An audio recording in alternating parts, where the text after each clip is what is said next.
Wealth, Self-Denial, and Enlightenment. For thousands of years, spiritual asceticism, which is extreme self-denial, has been taught as an aspect of spiritual practice leading to enlightenment. This tradition highlighted the dangers of being seduced by any tendency that drew one's attention away from God. In the old energy, where the belief in a separate personal identity was much heavier than now, this practice was very effective.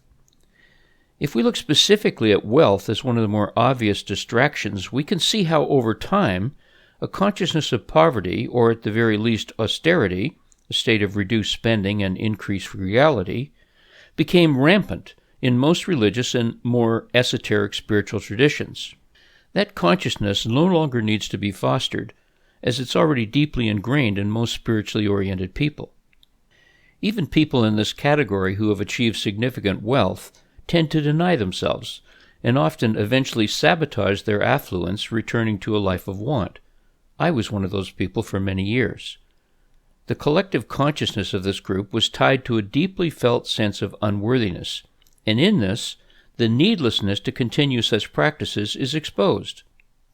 Worthiness has absolutely nothing to do with you, the you that believes in a separate identity, a body-mind-ego that says, I'm here, you and everything else is there, and so therefore we're separate.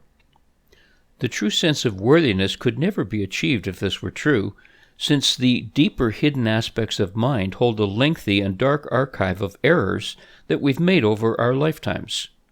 Nothing we could possibly do could erase this litany of lies about our true self. You, let me repeat, you are not this separate entity that is unworthy. You've always been totally worthy of all that is, or God, because that's who you are. It's that simple. Even the ancient scriptures hinted at this. The love of money is the root of all evil. It didn't say, as most people believe, money is the root of all evil. The love of anything temporary, even the temporary effects that many spiritual traditions, such as yoga, have on the body, is the error. There's absolutely nothing wrong with having a perfectly toned body in perfect harmony with nature, if it gives you joy. But to worship it is an error. That draws attention away from the absolute and towards separation. This is not complicated, and yet who gets this, really gets this, and lives it? Celebrating life is totally natural and pure. Being attached to what you're celebrating is separation.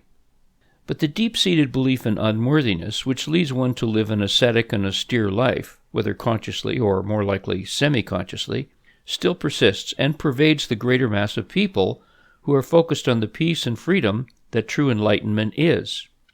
The solution, however, is very simple. Simply place your attention on the truth. You are all that is, or God. I am that I am. Nothing else is required in the new energy.